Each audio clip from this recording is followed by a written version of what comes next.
there at your screen. Asan ba? Wala pa pala sa screen. But good morning everyone sa mga naka-join sa atin ngayon via Zoom. And we are also joined by our regional alternative childcare officers and information officers from Luzon, Visayas, and Mindanao. Good morning everyone. We are also live on Facebook via the Philippine Information Agency FB page, the Council for the Welfare of Children or CWC, and the Ayakat page. Gusto ko po rin ipakilala sa inyo ang head ng ating Public Information Division, si Ms. Lois Oliva.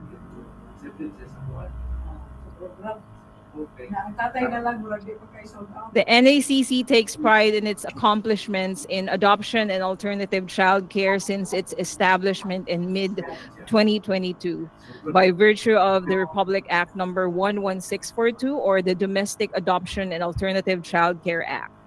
Now we'd like to present to you the NACC accomplishment report through this audio-visual presentation.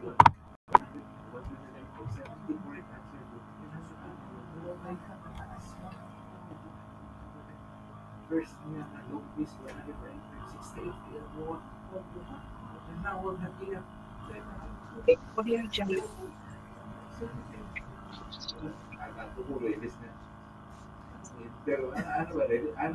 Hi everyone! Let's go back to the beginning. Do you remember how the NACC started? In 2022, thanks to Republic Act 116.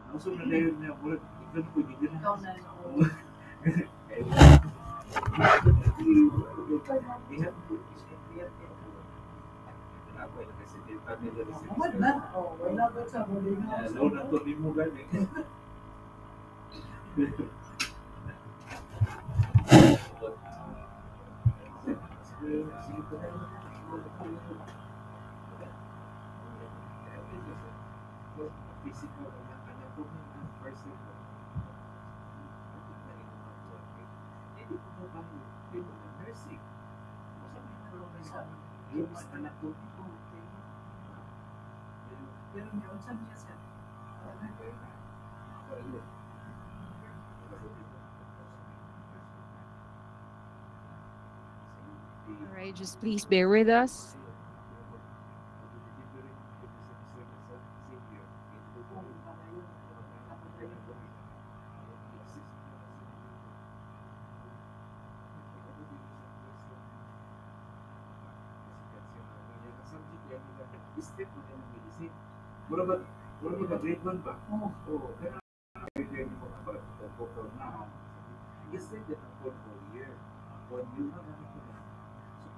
All right, pasensya na po. We're having some technical difficulties. We'll show you the AVP later on.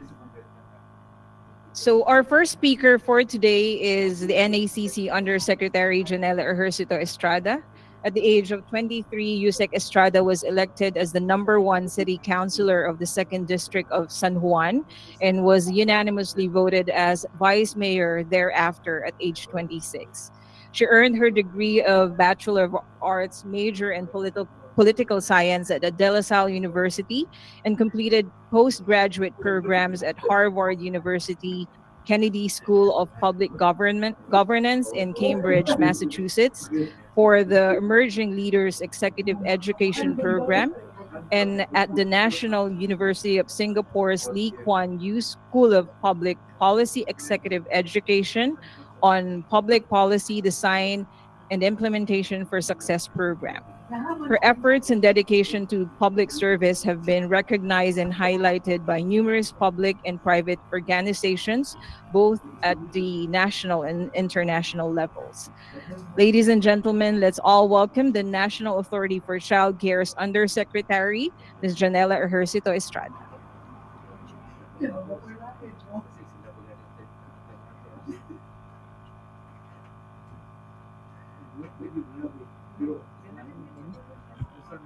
Thank you, Ms. Van. Wait lang po. Isang mapag-aragang umaga po sa ating lahat. Unang-una po, humingi po ako ng pasensya dahil na-reschedule po ang ating press conference dahil biglaan po akong naoperahan last week. Kaya 1 week pa lang po yung operation ko kahapon. Kaya pasensya na po at na-delay po tayo. And anyway, maraming salamat po sa inyong pagdalo sa ating mga kaibigan sa media, sa ating pong press conference para sa Philippine Adoption and Alternative Childcare Week or AACCW nationwide celebration ngayong Hunyo, at para makapagbigay rin po kami ng update sa inyo patungkol sa iba't ibang issue ng adoption, particular na po ang online baby selling. First, I wish to acknowledge the presence of Philippine Police Women and Children Protection Center Assistant Director Isagani Fetizanan. Thank you po, sir. And of course, kay General Portia Manalad, maraming salamat po sa inyong dedikasyon para masugpo ang online baby selling at mas sigurong ligtas at protektado ang ating mga kabataan. And pagbati rin po sa ating pong mga kasamahan dito sa National Authority for Childcare, ang magbo-birthday po bukas, Assistant Secretary for Operations and Services, ASEC Rowena Makalintal. ASEC for Administration and Finance, Attorney Erickson Luz. Director Imelda Ronda, Director Christine Padilla Antolin, at sa ating po mga division heads na andyan po sa likod ngayon, Ms. Gina Escalante, Alternative Childcare Division, Ms. Rosalie Preclaro, Domestic Adoption, and Ms. Irene Fagayan for Intercountry Adoption.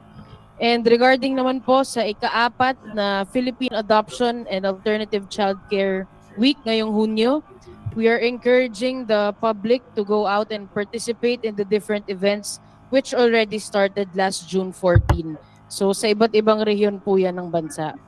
The NACC along its 16 regional alternative childcare offices o yung RACOs po na tinatawag namin has conducted the nationwide bisikleta and fun run for a cause and will be conducting adoption and foster care forum and help desks and other public events to gather families, support groups, adoption and foster care champions, and child welfare experts. So noong Sunday po, June 15, umabot po ng 1,100 ang i-register, pero ang dumalo po sa atin dito sa NCR ay 700. So it's still a good thing kasi more and more people are becoming interested in advocating our program. So marami-rami na rin po ang nare-reach ng NACC, kaya masaya po kami dito. At nakasama rin po namin sa event na yon si Police Brigadier General Portia Manalad and the PNP-WCPC, si ARTA Secretary Ernesto Perez, at yung aming mga NACC ambassadors si Ms. Julia Clarete and Ms. Claudine Barreto, na isa rin pong adoptive parent. So nationwide, almost 7,000 po ang nag-participate sa aming bisikleta and fun run for a cause. So we are very happy because every year, parami yung sumasali at sumusuporta sa aming pong mga programa. So ginagawa po natin ito upang may angat ang antas ng kaalaman ng publiko patungkol sa kahalagahan ng legal adoption at iba pang uri ng alternative child care kagaya ng foster care, kinship care, family-like care, and residential care. So mandated po ang NACC kasama ang media at iba pang sektor na ipagdiwang ang AACCW tuwing ikalawang Lunes ng Hunyo kada taon per Republic Act No. 11642 or the Domestic Administrative Adoption and Alternative Child Care Act. So ngayong taon po ang tema po natin ay Hope and Home for Every Child. Ito po ay isang paalala sa ating lahat na bawat bata ay may karapatan sa isang ligtas at mapagmahal na pamilya at kailangan nating pagtulungan na patuloy silang magkaroon ng pag-asa para sa katuparan ng kanilang mga pangarap. So let us give hope and home for every abandoned, neglected, dependent, surrendered, foundlings, orphaned, abused, and exploited children. So patungkol naman po sa issue ng online baby selling, patuloy po ang ating pakikipag-ugnayan sa Philippine National Police Women and Children Protection Center upang sagipin po ang mga batang ibinebenta sa Facebook. Pati na ang pagdakip sa mga walang pusong individual na naaati magbenta ng bata na parang ordinaryong mga gamit lang at kulang na lang i-live sell na nila tong mga batang to. So mula 2023 nang una namin tong mai-report, meron pong 23 Facebook groups kung saan lantaran ng pagbebenta ng bata. So sa ngayon, meron pa ring 12 Facebook groups na patuloy pa rin ang na patuloy pa rin na nagbibigay plataforma sa mga pagbebenta at bumibili ng bata. Actually, nabawasan na po to nung mga nakaraang buwan. Nasa 4 na lang po to. Pero naging 12 na naman po ngayon dahil kada delete po sa kanila ay gumagawa ulit ng panibagong mga Facebook groups. So sa ngayon po, meron na pong 9 na bata na na-rescue at meron naman pong 14 na individual ang nadakip at kasalukuyang nililitis sa paglabag sa RA 908 as amended by RA 10164 and RA 11862 o yung Expanded Anti-Trafficking in Persons Act of 2022. So sila rin po ay may kasong child abuse per RA 7610 o ang Special Protection of Children Against Abuse, Exploitation and Discrimination Act. Ang pinaka-latest po, ang nitong nakaraang May 13, 2025 by the PNP-WCPC Luzon Field Unit na nasaksihan ko po mismo ang tangkang pagbebenta ng isang 7-day-old baby boy dito po sa Quezon City. So 5 individual po ang nadakip, kasama po ang 2 menor de edad. So we wish to commend the efforts and dedication of the PNP WCPC under the leadership of Police Brigadier General Portia Manalad. So maraming salamat po sa inyong pagsusumikap na mapanatiling ligtas ang ating pong mga kabataan. And as the head of the country's Central Authority on Adoption and Alternative Childcare, I vow to keep the Filipino children safe from online baby selling and child exploitation. Along with the dedicated and passionate individuals who make up the NACC, makakaasa po kayo na ipagpapatuloy namin ang pagsugpo sa online baby selling at pagsiguro ng lahat ng kabataan na hindi mawawalan ng pag-asa para sa isang ligtas at mapagmahal na pamilya. Sa tulong po ng ating mga adoptive parents at licensed foster care parents. So personal ko po itong advokasya dahil wala naman po magpoprotekta, mag-aalaga at magmamahal sa mga batang inabandona, pinabayaan, isinuko, naulila o inabuso, kundi tayo na kanila ng mga ama at ina.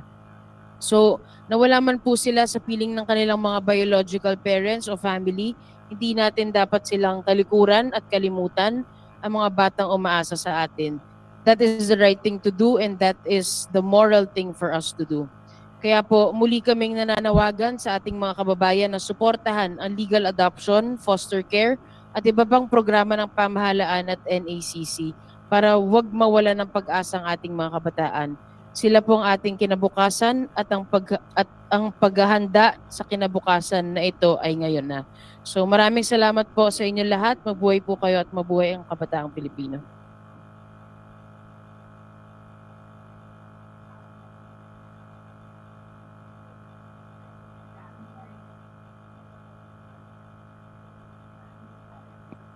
Yeah. Arestado ang isang maraming ina salamat matapos po. ibenta ang kanyang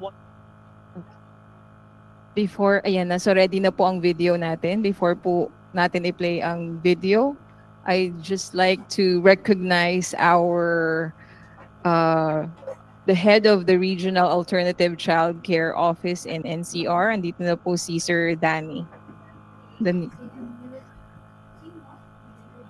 Also, I'd like to recognize the head executive assistant, Ms. Gretchen Sarte.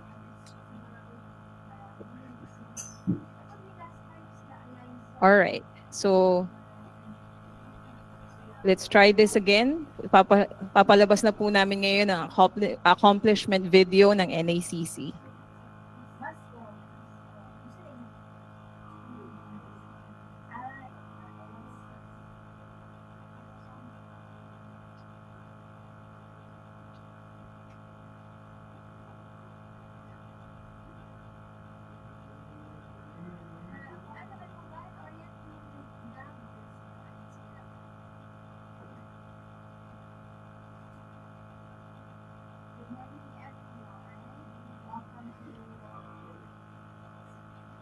Okay. So, ngayon ang i-show po muna namin ay ang AVP ng online baby selling. ang entrapment operations laban sa illegal na pag-aampon o pagbebenta ng mga bata sa social media. Arestado ang isang ina matapos ibenta ang kanyang 8 araw na sanggol sa social media. Meron na nga pong nakuli na 2 suspect, Oo, isang yung ahente nanay. at saka yung nanay na Mismo. nagbenta ng kanyang anak. Isang nanay ang naaresto sa Northern Samar matapos umanong ibenta ang 2 anak. Dahil sa talamak na baby for sale online, bumuo na ng technical working group ang PNP, NACC at Cybercrime Investigation and Coordinating Center. Bilang Undersecretary ng National Authority for Child Care, mahigpit namin kinukondena ang anumang uri ng pagbili o pagbebenta ng bata. Ako po ang nakakita na meron po itong Facebook groups na lantaran po sa Facebook. At dito po ay nagbebenta ng mga bata. Let me be absolutely clear. Baby selling is human trafficking. It is a heinous crime that robs children of their dignity, security, and future. It is an exploitation of the most vulnerable, and it has no place in a just and humane society.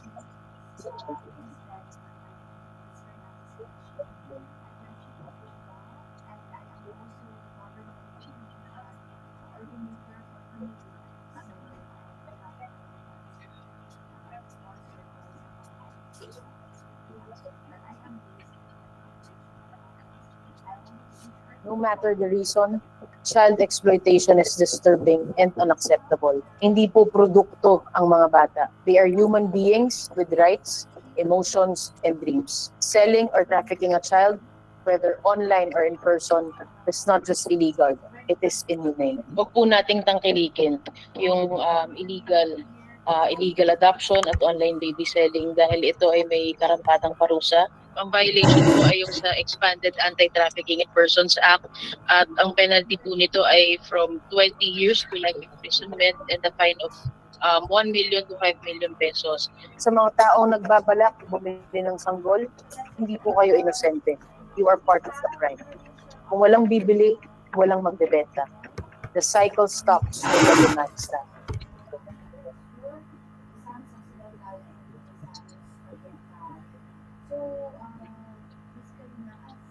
This is not a matter of convenience or desperation. Ang pagbili ng bata ay illegal, immoral, at nakakasama sa bata. At kapag kayo ay nahuli, kayo ay mananagot. You will face prosecution to the fullest extent of the law. There's no excuse for illegal adoption. The NACC has made legal adoption simpler, faster, more accessible, and less costly. Hindi na kailangan ng abogado o pagdinig sa korte. Kailangan lang ay taus-pusong hangaring bigyan ng permanenteng tahanan ang isang bata. Idinaos ngayon sa Davao City ang First National Congress on Adoption and Alternative Child Care for Mindanao Cluster. Sa pahayag ni National Authority for Child Care Undersecretary Janela Ejercito Estrada, mas paitingin pa ng ahensya ang implementasyon ng programa para sa pag-aampon at alternative child care katubang ang mga local government units. Doon na tayo sa legal na paraan ng pag-aampon.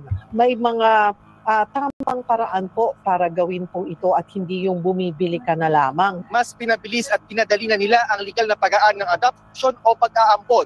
Kung dati umaabot ito ng maraming taon, ngayon ang proseso aabot na lamang ng 6 hanggang 9 na buwan. Sa bagong administrative adoption, hindi na kailangan idaan sa korte ang proseso. Lumapit lang sa NACC ang mga nais mag-ampon o magpapaampon. Kung talaga hindi po nyo kayang bigyan ng magandang buhay yung inyong mga anak, ay andito naman po ang gobyerno para po tumulong sa kanila. Kung nais mong tumulong at mag-ampon, gawin natin sa tamang paraan. Lumapit lamang po kayo sa aming Regional Alternative Child Care Offices na meron sa bawat region ng ating bansa. Let this serve as a warning and a call to action. Together, let us put an end to this injustice. Protect our children, report abuse, reject exploitation. Protektahan natin ang kabataang Pilipino because every child deserves love and every child matters. Marami pong salamat.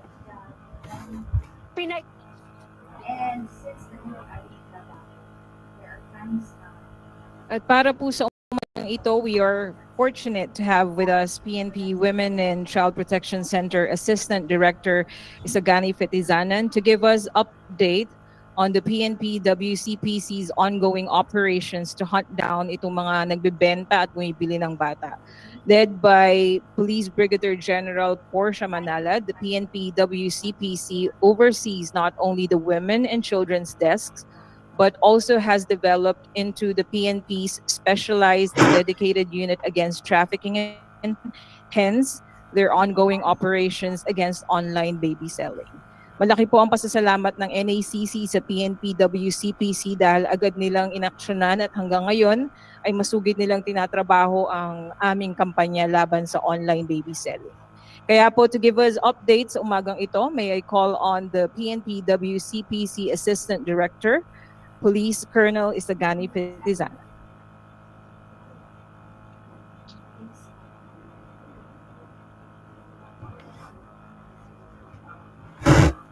Thank you, ma'am. Secretary Janela Estrada, ma'am. Assistant Secretary Rowena Macalindal, ma'am. Sec Lux, Director Imelda Ronda, other officers, key officers of the NACC, staff, the friends from the media, magandang umaga po sa ating lahat. Today, as we affirm our unwavering commitment to the safety and well-being of our children, we must confront a deeply disturbing issue: online baby selling. The rise of digital platforms has tragically enabled unscrupulous individuals to exploit vulnerable infants, turning them into commodities in an illegal trade that disregards their fundamental rights and welfare. This practice not only threatens the health and dignity of innocent children, but also erodes the very foundation of family bonds and societal values. As of May 31, 2025, the Philippine National Police Women and Children Protection Center has recorded a total of 13 operations targeting child selling or illegal adoption that have been conducted, leading to 18 arrests and the rescue of 14 victims. This has resulted in the filing of 12 cases for prosecution. These numbers underscore the urgent need for stronger protection and decisive action.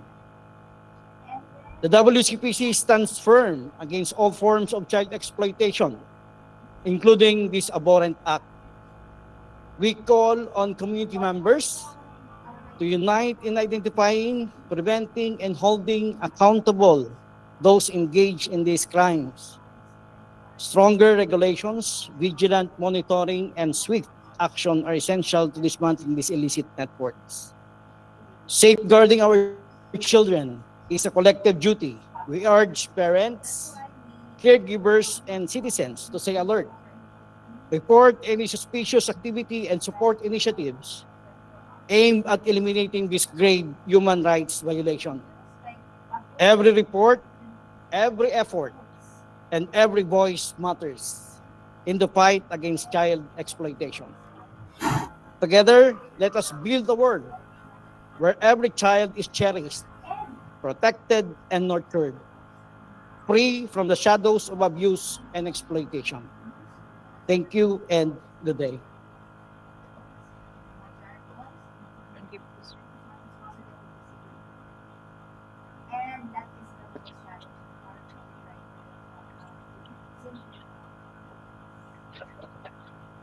Thank you po, Sir Isagani. Bago po tayo mag-proceed sa open forum, i-play na po natin ngayon yung accomplishment report.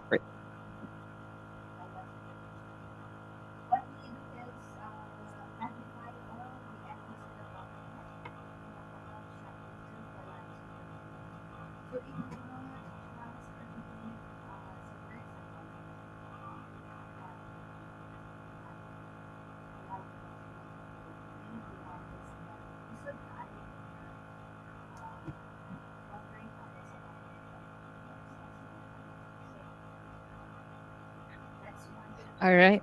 Okay. So ayaw niya talaga. Pero siguro, hopefully bago matapos ang araw na ito, ay ma-play natin ang ating accomplishment video. So now we will proceed to the open forum, and I'd like to request everyone, just please raise your hand to be called. And asan po ang microphone po natin? Okay, nandyan po. Okay. So bago po tayo magsimula daw, nagre-request ang ating mga panelists. Baka po pwedeng magpakilala ang mga membro ng ating media. Andyan po meron po kayong mga microphone. Baka po pwede tayong mag-start kay sir.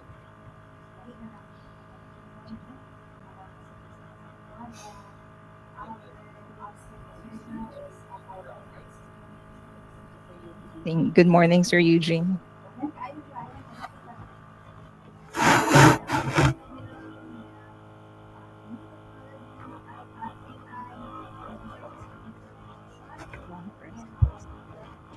Hello. And just to repeat, my name is Eugene from IBC 13. Good morning, everyone.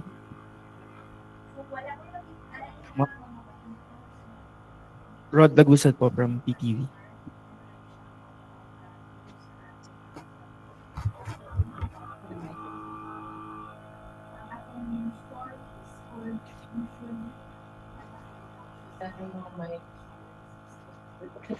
Hello. Good morning po, Criza Lopez po from URTV. Ganda umaga po sa lahat. Arlie Calalo po from Manila Times. Good morning po, Jeremiah Figarola from Radio Veritas po. Maraming salamat po. Meron po ba? Alright, so nag-introduce na po kayo ng sarili niyo. So pagka may question po, pwede pong mag-raise ng hand, tapos may microphone na po sa table nyo, and then you can just say your name and your media organization. For those joining naman po sa Google Meet, we will be getting your questions through the Google Sheet shared with you, or you may raise your hand to be recognized. Ay, hindi natin sila nakikita dito. Okay. And also, we have some coffee and appetizers for you at the back. So, kung gusto niyo pong kumuha ay available na po ngayon. For those joining us virtually, our Racos have arranged for a meal delivery for you. Okay, so let's now open the floor for questions. Yes, sir. Good morning, everyone. So gusto ko lang po itanong, anyone of you could answer po, regarding po dito sa may 12 FB groups who still up sa Facebook that's selling or being used as a platform to sell online baby selling. Ano po yung status nito, and are we monitoring it, and what are the steps that we are doing right now to take down these Facebook groups po? As of now, May 12 nga po na bago ulit sa Facebook, and we reported it to CICC already. And actually sila po yung mga nag-take down ng mga Facebook groups, kaya sa kanila po kami nagre-report. Although yung nga, gaya ng sabi ko kanina, bumabalik at bumabalik pa rin dahil gumagawa ng mga bagong accounts and pages yung ating mga nagbebenta ng bata.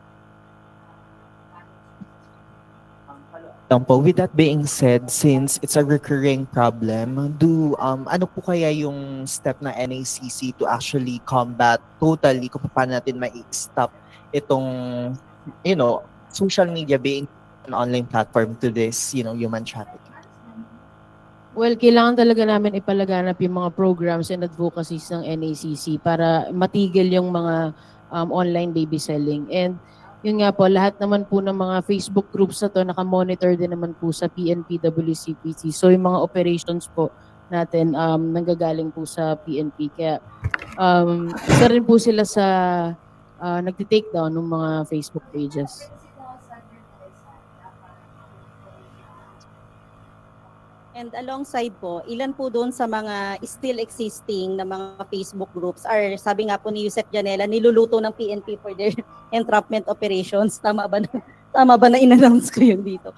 And another strategy po ay meron pong binuo ang ating Interagency Committee Against Trafficking in Persons. Meron po ngayong Committee on Illegal Adoption na pinamumunuan po ni Undersecretary Janela Ejercito Estrada at ng NACC. Ito po ay, ang miyembro po nito ay mga national government agencies na in charge po para labanan ang trafficking at illegal adoption. Ang miyembro po nito ay DSWD, PNP, NBI, Bureau of Immigration, nandyan din po ang PSA, nandyan din po ang ating DOJ, IACAT, DILG, at iba't iba pa pong ahensya ng pamahalaan na in charge po para masiguro natin hindi magagamit ang adoption para po sa pagka-traffic ng bata at labanan po ang illegal adoption.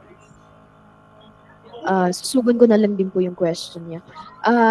Meron po ba kayong, if I'm not mistaken, nagkaroon po ng pag-uusap ang NACC with Meta.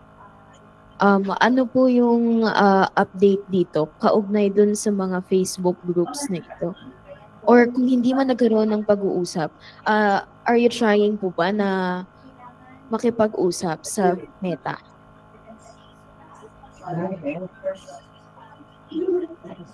Yes po, nagkaroon po ng initial na pag-uusap between and among NACC, DSWD, PNP Cybercrime, CICC, at Meta PH.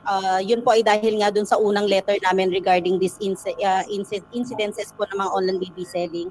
After that, meron pong mga na-takedown ng mga FB groups. Kaya po na-report ni Yusek Janela at one point in time, bumaba na lang po sa 4. Unfortunately, nakapag-strategize sila, nag-create na naman ng bagong FB group. So ngayon po, due na rin po yung aming request for follow-up meeting para po mas makapag-isip pa po tayo ng interagency efforts kung paano talaga masusugpo o masasawata o sana man lang hindi na makakapag-create ng Facebook groups kapag in the guise of baby selling or legal na pag-aampon or anything na yung mga keywords na yun, sana hindi na siya makreate at sana yung mga existing ay tuluyan pang ma-takedown. Although there are some talaga na nire-request ng PNP partner natin na wag muna dahil binabantayan ongoing ang mga entrapment operations. And if you have other suggestions po, Yusek Janela and si Colonel po is very much willing at ang committee po ng illegal adoption is very much willing to entertain all those suggestions and recommendations para po masawata po natin itong insidente ng mga online baby selling sa Facebook groups. Okay. For Yusek and kay Colonel, recently po may isang mom influencer na yung baby niya ay naging victim ng pagnanakaw ng picture and then binebenta for illegal adoption or for sexual matters. Do you have any reaction about this? And ano po yung possible action ng PNP and ng NACC about sa mga ganito, about sa SISAM? Thank you. Thank you po dun sa information. Actually, yung mga ganitong information po ay kinukuha natin not only the PNP WCPC, sinabi na po ni Ase kanina that the ACG is also monitoring. Hindi po tumitigil yung ating keyboard warriors. Meron po tayong keyboard warriors na nagmo-monitor sa mga Facebook pages as earlier said by Yusek na na-take down na yung iba, bumaba sa 4 and ang ginagawa nila ay nagpapalit ulit sila ng Facebook account. Yung tanong po kanina, yung tanong po nyo na kung bakit hindi agad na-take down immediately, kailangan pa po nating gamitin or ma-monitor pa yung mga personalities involved with this group chat. Napakabilis po, napakadali para sa kanila ang gamitin ng Facebook. We also coordinated with Meta, the PNP po, not only yung but trafficking in person in general at saka yung mosaic natin. And through request ay ginagawa po ng aksyon ng Meta.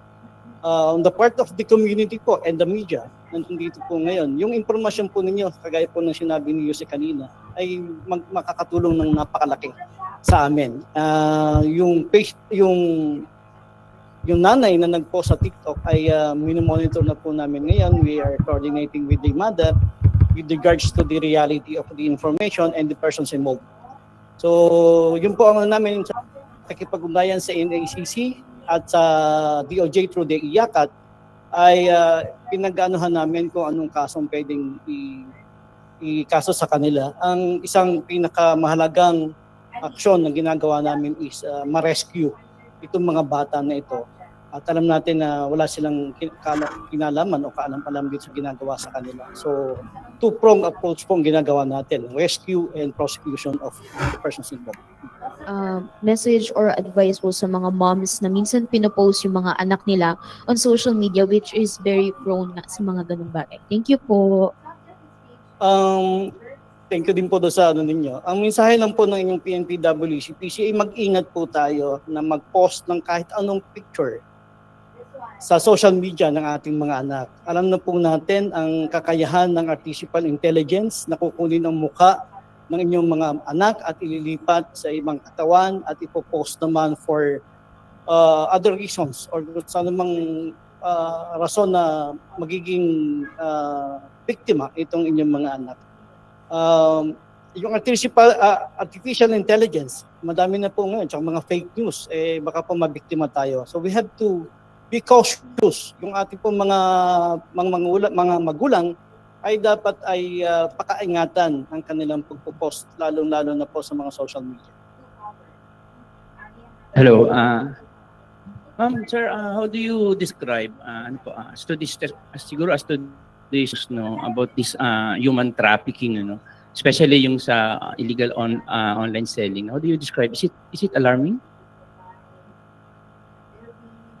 Sa ngayon po, hindi pa po namin masasabi na nandun na tayo sa very alarming stage. But wag na po nating dalhin doon sa ganong estado. Kaya nga po, nag-create na po ng technical working group ang NACC, within the PNP, the cybercrime group, the IACAT, as kami po ay member din ng IACAT, ay para maprotektahan na natin at hindi na natin maabutin pa dun sa very alarming na estado ng online selling. Hindi po namin magagawa ito, of course, without the support of the community. Yung mga biktima po natin, yung mga kapitbahay, mga concerned citizen na magpaparating ng impormasyon kung ano man ang mga impormasyon na dapat na kuha, ang isang malaking tulong para sa atin. Good morning po. Tanong ko lang po para sa mga Filipino citizens, yung mga concerned po, saan po kaya sila maaaring mag-report or magpunta sakali pong maka-encounter ng mga online child selling at yun pong mga abuse and human trafficking po na inyong binabantayan? They can go to our regional alternative childcare offices. Nationwide po yan, may mga RACOs po tayo. And pwede rin po sa ating police, sa ating kapulisan, or dito po mismo sa National Authority for Childcare. Dagdagan ko lang po yung ano niya. Pwede pa. Meron po kaming Facebook page, yung WCPC Facebook page natin, Aling Police. Pwede po kayong magtungo doon para malaman din natin kung ano ba yung mga red flags. May mga red flags po kasi tayo with regards to baby selling, trafficking person, everything. We also have a hotline number. Globe namin is 0966-725-5961 and Smart 0920-907-1717. Kagaya po ng sabi ng ating Chief PNP, yung 911 po, pwede nyo rin pong gamitin. Lahat po ng hotline numbers ng PNP ay pwede nyo pong gamitin sa anumang impormasyon na gusto nyo iparating.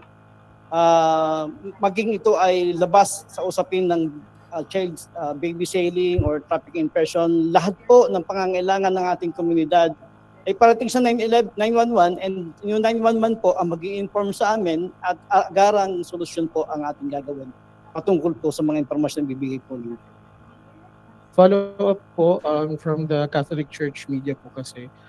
Have you ever been open with collaboration with the Catholic Church po?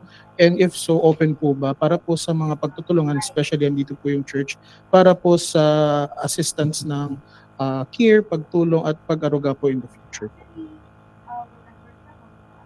Yes po, maraming salamat po sa suggestion na yan. We will reach out to all other partners, non-government organizations, faith-based organizations kasi ang laban po sa illegal adoption ay requires the entire village, a whole of nation, a whole of government, a whole of society approach. And thank you po sa suggestion na yan. Kailangan po natin ng tulong ng lahat ng mga sektor ng ating lipunan para sama-sama pong labanan ang lahat ng uri ng illegal adoption, mapa-independent placement, pagtatamper po ng birth certificate, online baby selling, yan po yung mga palasak na mga uri ng illegal adoption na nangyayari.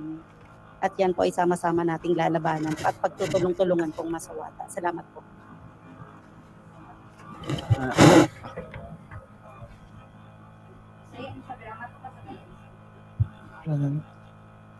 Hello.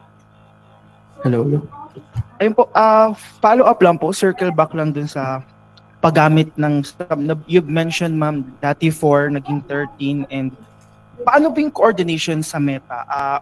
Pag ba kayo ay nag-coordinate, how long, gaano katagal yung response time? Kasi it's been an issue with the DICT, kahit na may green lane sila about sa fake news, that it will take time bago ma-take down yun. Pero on your part, ma'am, meron na bang pag-uusap sa Meta? Because most likely, labag to sa community standards nila. Well, actually, to be honest, nung nakipag-meeting ako sa Meta, wala talagang concrete plan na nabigay sa akin. Dinirect nila ako sa IACAT.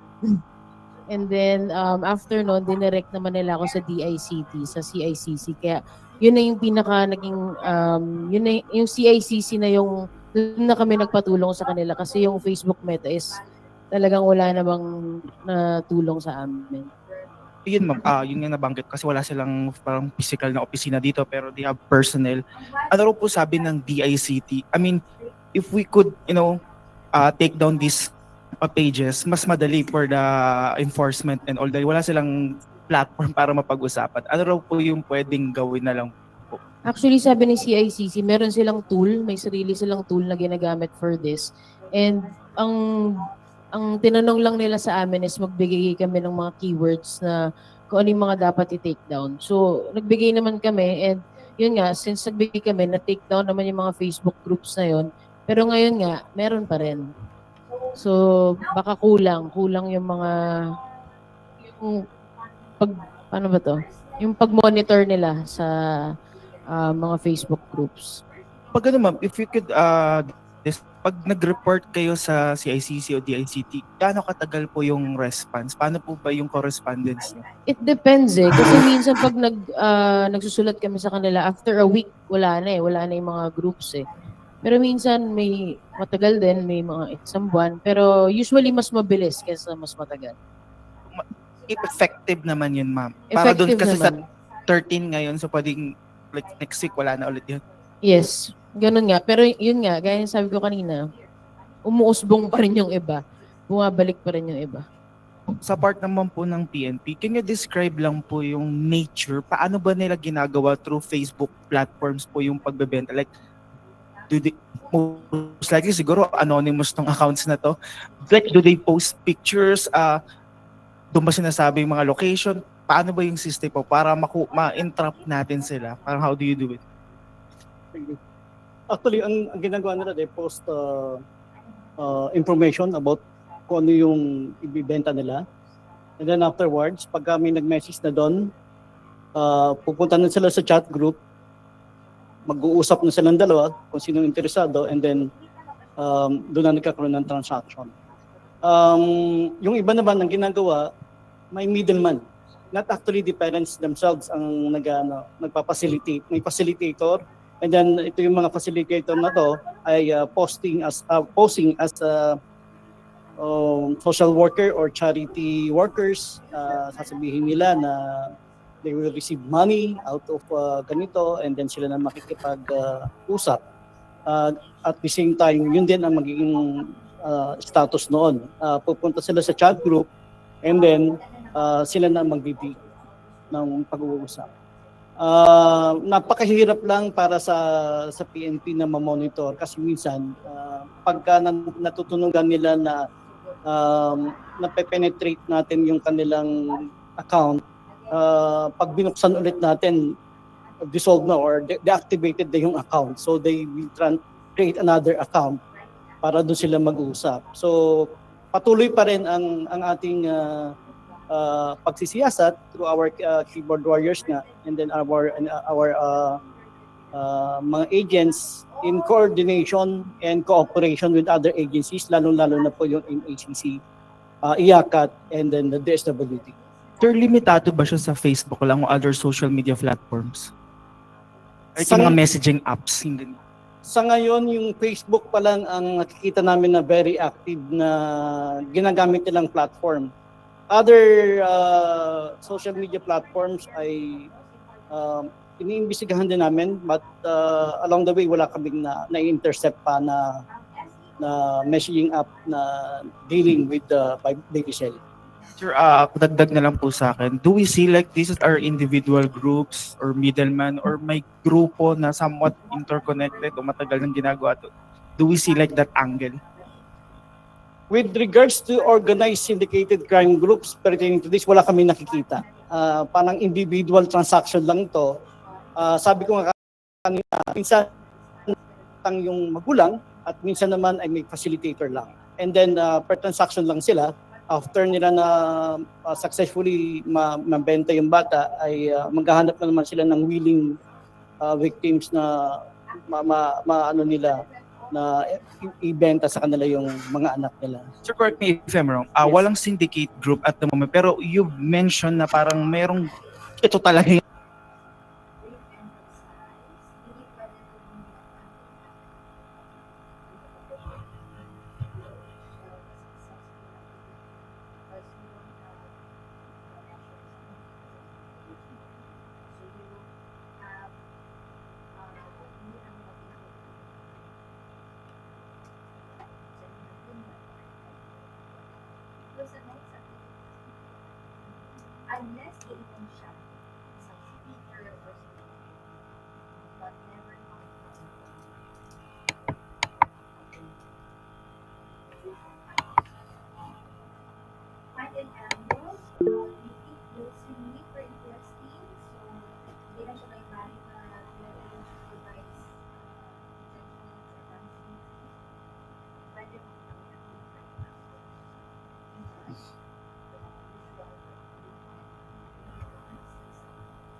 at yun ang talagang inano natin. So hindi kami particular with regards to kung magkano.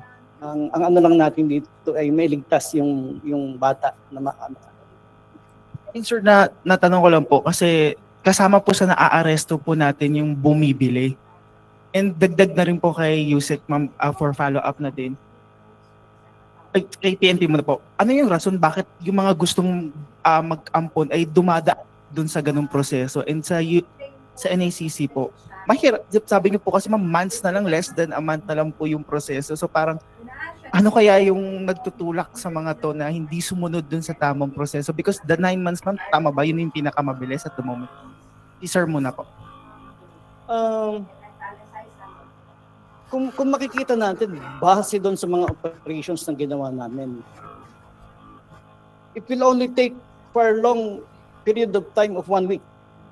Matagal na yun. Minsan nga, inaabot lang ng ilang araw, basta available yung pambayad mo, and then mag-meet up na sila, ganun ang nangyayari. So, siguro yun ang isang ano natin ay gusto nila yung mabilisan, na nandan agad, and nakakapili sila actually. Kung gusto nila babae, gusto nila lalaki, pag sa Facebook, those who are interested with yung pinost, yun ang nakikipag-deal. Hindi lahat ng ipinopost ay nakukuha. So yun ang isang naano natin dyan. Well, for us sa NACC, I think yung iba ayaw sumunod sa proseso or yung iba hindi po alam kung ano yung proseso. Dahil bago pa nga lang yung NACC, 3 years pa lang po kami. So marami pa talaga sa ating mga kababayan na hindi alam na ang proseso ng adoption ngayon ay mas pinabilis na at mas pinasimple at hindi na magastos. Kasi kung dati dumadaan pa siya sa judiciary, umaabot po siya ng 5 taon, minsan pa hanggang mga 8, 10 taon. Pero ngayon, dahil meron na pong NACC, ay umaabot na lang po ng 9 months yung proseso ng adoption.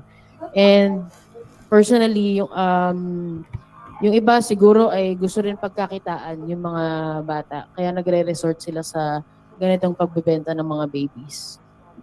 Dagdag na lang ma'am, ano ba yung parang minimum requirements para, mabigyan ng certificate for adoption po, o pag pumasok po sila dun sa proseso ma'am, after 9 months, magiging qualified sila to be, adoptive parents?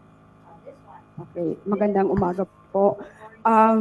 Actually po, ang proseso po ng adoption ay pinadali na at ang mga requirements po ay nakabase na kung anong klase ng adoption po ang kanilang fina-file na petition.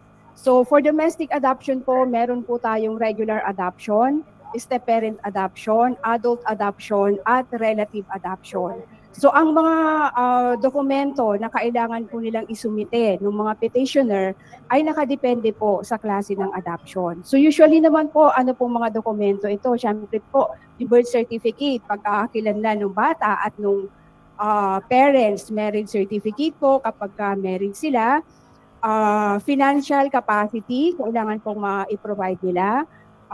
It's either po ITR kung may trabaho po sila, or business, financial documents regarding po sa kanilang business or bank accounts.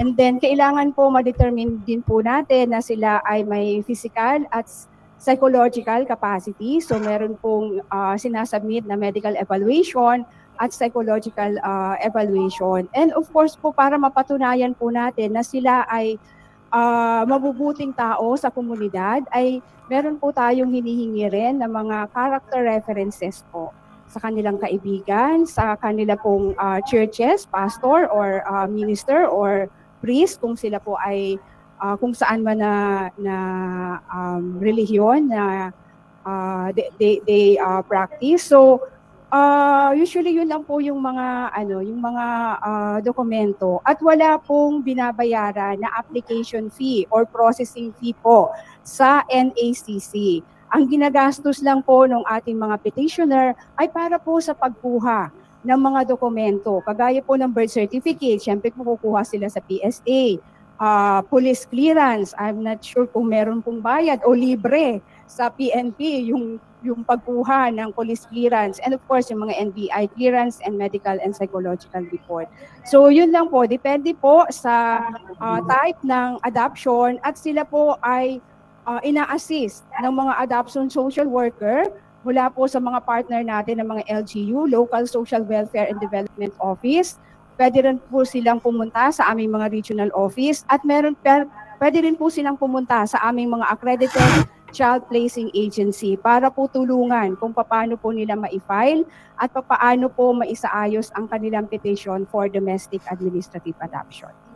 Last na lang for my end, ma'am. Based on your statistics, do we see a trend na mas madaming nag-a-adapt at marami ang nakakapasa for adoption po over the 3 years since 2022? Opo.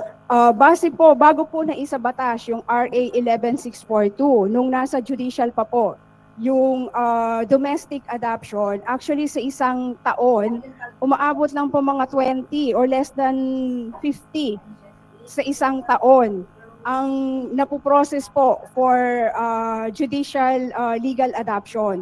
Pero nung nagkaroon na po ng NACC, actually mula po nung 2022 hanggang ngayon, June 15, 2025, ay meron na pong na-issue na 1,063 order of adoption ang NACC.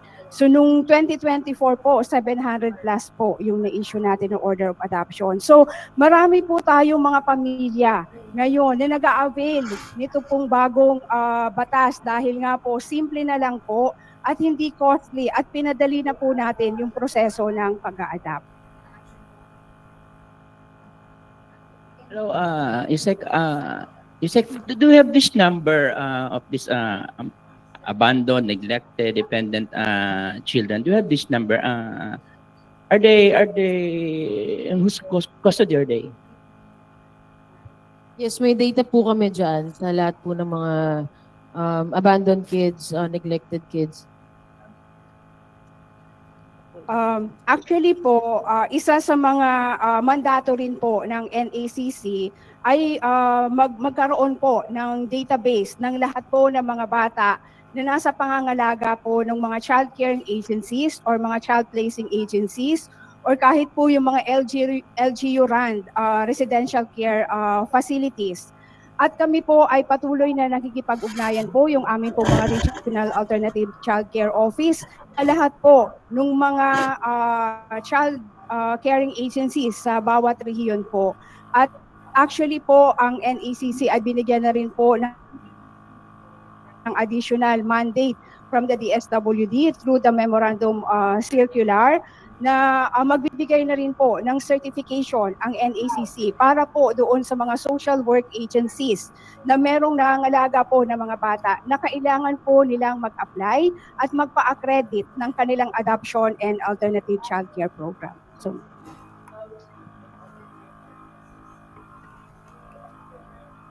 dagdag lang po, no, ito yung bago naming innovation ngayon sa NACC, yung NACC Universe. Ayan po yung ginagawa ng aming IT ngayon. So lahat po ng mga bata under the CCAs and the RCFs ay andun na po sa NACC Universe namin. So makikita po namin itong batang to ay abandoned, ito pong batang to ay neglected. So binigyan din, gaya ng sabi ni Director Imelda kanina, binigay na rin po sa amin ng DSWD mandate para mag-accredit ng aming mga social welfare development agencies or yung mga SWADAs. So ang NACC po ay mag-accredit na rin ng mga iba't ibang CCAs o yung mas kilala natin bilang orphanage. So dahil dito, mas marami pong bata ang mapupunta sa aming data at makikita po namin kung ilan na yung ating mga batang inabandona, yung mga batang naulila, yung mga batang neglected. Yun po. Ito po, pwede yung, ano to? Anong QR to? Online question. Baka pwede natin pakita sa ating media yung ano natin, NACC Universe. Pwede.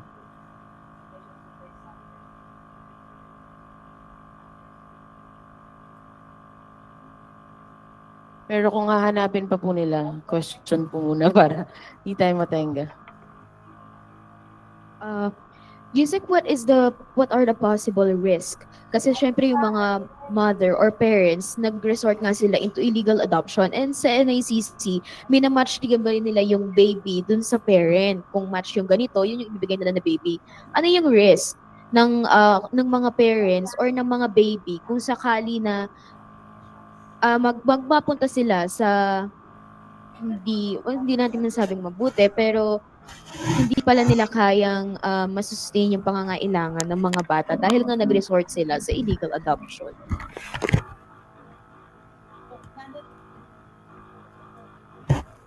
Okay. So yung mga risk po sa mga ganyan, hindi po natin ibibigay yung tamang identity ng bata. Hindi rin ho natin naaayos ang legitimate status ng mga bata na ito.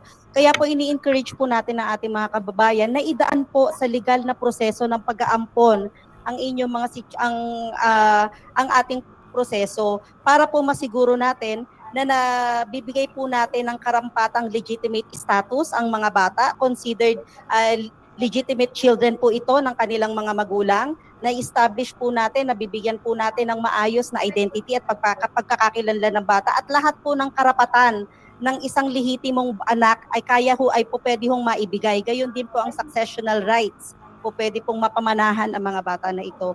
Ito po ang best level of protection na maibibigay natin sa mga batang aampunin natin. Ngayon ang aming panawagan naman po sa mga magulang po na meron po in their custody yung mga batang hindi naman nila anak, hindi nila kamag-anak, hindi naman po sila licensed foster parent, hindi naman po sila court-appointed guardian ng bata. Sila po ay walang authority to take custody of these children. Ang aming pong panawagan sa inyo ay idulog po ninyo ito sa aming mga Regional Alternative Child Care Offices para matulungan po namin kayo ma-assess po ang inyong case at matulungan po natin kayong maiproseso at ma-legitimize po ang situation ng inyong custody sa mga batang ito. Gayon din po ang aming panawagan sa ating mga kababayan na nag-a-attempt po mag-tamper ng birth certificate. Yan po ay isang krimen, may kulong po yan.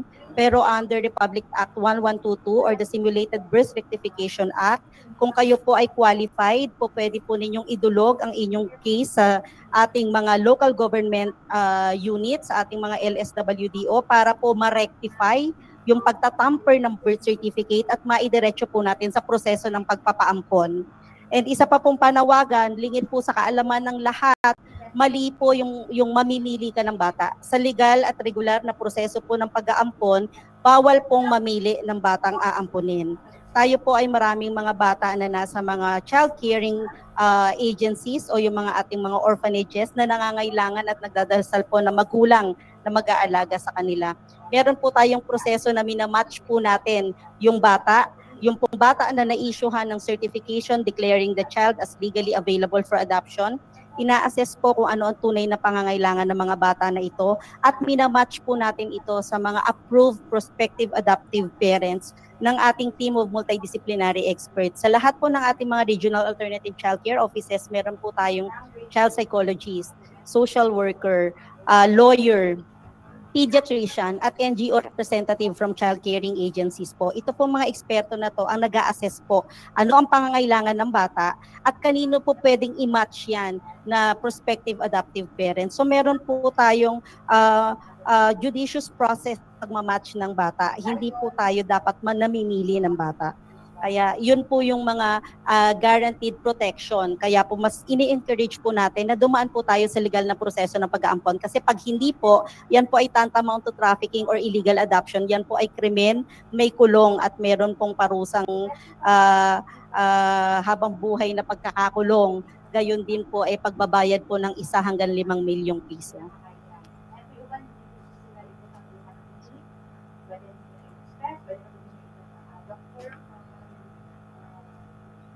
Hello ma'am, clarification lang po. Dun sa warning about sa tampering ng birth certificate, clarification, pag nag-come forward, hindi kakasuhan? Paano ba yun?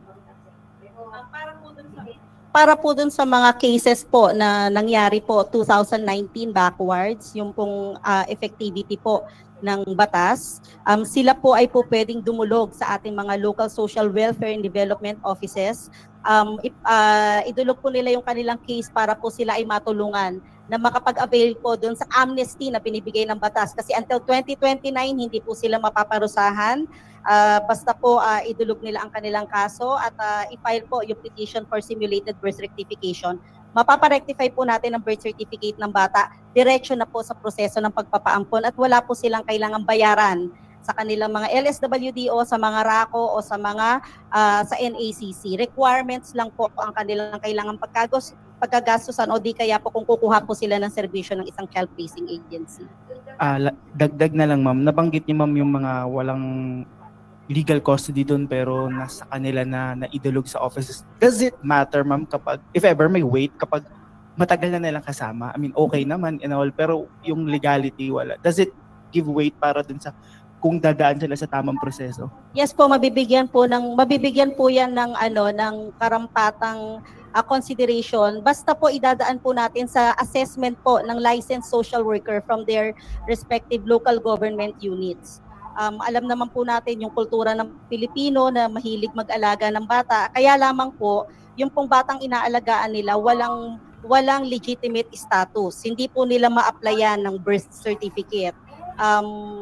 Hindi nila ma-applyan ng passport. Kung ito po ay gusto nilang ampunin na, idulog po nila sa kanilang mga local social welfare development officers o kaya po sa kanilang mga child placing agencies para po sila ay ma-assess at maidaan po natin sila sa legal na proseso ng pagpapaampon. Okay.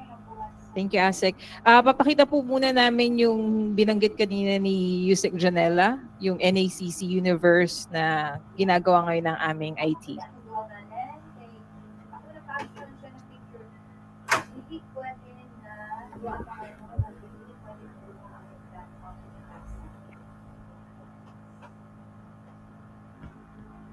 Okay.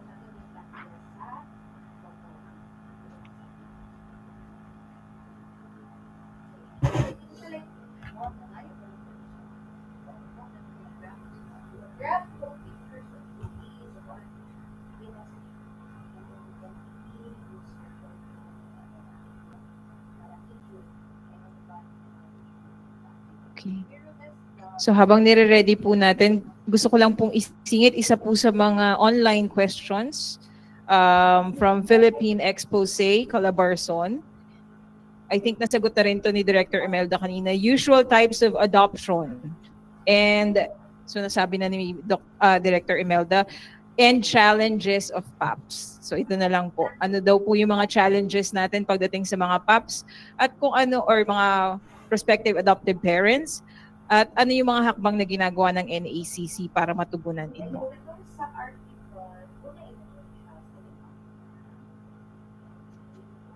Hello. So, nasabi ko po kanina, yung ating pong mga kategorya ng adoption is regular adoption, adult adoption, step-parent adoption, and relative adoption within the 4th degree of consanguinity or affinity. So, ano po yung mga challenges ng ating mga prospective adoptive parents? So, siguro po napaka-wide, napaka-broad nung tanong. Siguro po yung challenges nila is yung paano makakakuha ng mga requirements, kanino sila dudulog na adoption social workers. So nasabi ko po, pwede po silang pumunta sa kanilang mga local welfare and development officers sa kanila pong city or municipality, o kaya naman po kung nandito sila sa NCR ay po pwede po silang pumunta sa ating mga child placing agencies. And of course po, yung aming pong mga regional alternative child care offices sa 16 region po, ay meron po silang kinakandak na regular pre-adoption and foster care forum. So maaari po silang pumunta sa mga Facebook account po ng aming mga RACOS kasi nandun po naka-announce ang kanilang mga schedule ng online or face-to-face na pre-adoption forum. Kasi ito po ang pinakaunang step sa isang gustong mag-adapt na pamilya, kailangan po silang mag-attend ng pre-adoption forum at makakuha po ng certificate of attendance para po dito. Sa mga forum na po ito ay dinidiscuss po ng ating mga social worker yung proseso at mga documentary requirements sa bawat kategorya ng adoption po, kung saan po nila i-file, anong dokumento ang kailangan nilang kuhanin po. So tutulungan po sila ng social worker para po ma-determine kung anong klase po ng adoption yung kanilang i-file sa ating pong mga regional alternative child care offices po. Hello, kay Yusek. Yusek, ano ba? Hindi ba, the modern, what if not, it's the whole wide web.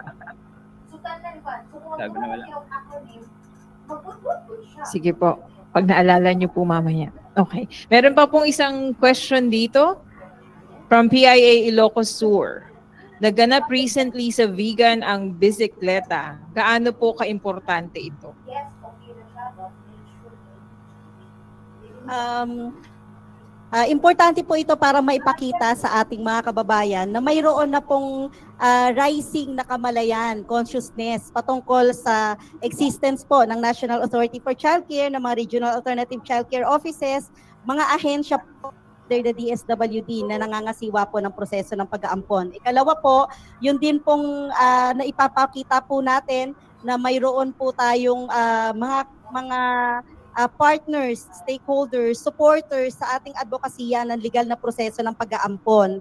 At pinopromote din po natin ang positibong environment para sa ating mga adoptive families. Wala pong problema sa terminolohiyang ampon. Binigyan pa po namin ng ibig sabihin o ng acronym ang ampon. anak, magulang, pamilya, ordinaryo pero natatangi. At sa ating lahat po, there is an ampon in each one of us. Dahil isa tayong anak, isa ho tayong magulang, bahagi po tayo ng pamilya, mga ordinaryo man tayo, but when we rise up to the challenge of child protection, we become natatanging mga heroes po ng mga batang ito. So yan po yung mga mensahe na ipinarating natin dito sa ating simultaneous bisikleta from Luzon, Visayas, Mindanao sa amin pong 16 regional alternative childcare offices na ang mga pamilyang Pilipino po ay sama-samang tumutugon sa advokasya ng legal na proseso ng pag-aampon, paglaban sa baby selling, paglaban sa trafficking, paglaban sa illegal adoption, at pagpopromote na rin po at panawagan sa mga pamilyang Pilipino. Baka po nasa puso ninyo ang pagbibigay ng tahanan at pagmamahal sa mga batang nangangailangan ng pamilya. Maaari po kayo mag-apply bilang prospective adoptive parents o di kaya naman ay foster parents. Tayo po ngayon ay nangangalaga sa mahigit 1,000 bata na nasa foster care. Tayo po ay may higit 900 licensed foster parents. At ang mga bata po ito na nilalagak natin for foster care ay nagbibigay po ng monthly subsidy ang NACC in the amount of 8,000 to 10,000 monthly para po sa pangangalaga ng mga bata na ito. Kaya po muli naging tema po namin, giving hope and home for every child. Kaya po kung interesado po kayo maging licensed foster parent, kung interesado po kayo mag-ampon, makipag-ugnayan na po kayo sa aming website www.nacc.gov.ph o di po kaya yung aming mga social media accounts, National Authority for Child Care, meron po sa TikTok, meron po sa YouTube, meron po sa Instagram, at sa aming pong contact number 0917-322-6222 or 0917-322-NACC. Ang aming pong email address ay adoption@nacc.gov.ph. So kung meron po kayong report ng illegal adoption o meron po kayong inquiry, gusto niyo maging foster parent, gusto niyo maging prospective adoptive parent, o kayo po ay nagtamper ng birth certificate ng batang inaalagaan ninyo, o di kaya naman kayo po ay may custody ng bata na matagal na pong nasa inyo, kayo po ay makipag-ugnayan para matulungan po namin kayo kung paano po natin maaayos ang estado ng mga batang nasa inyong pangangalaga.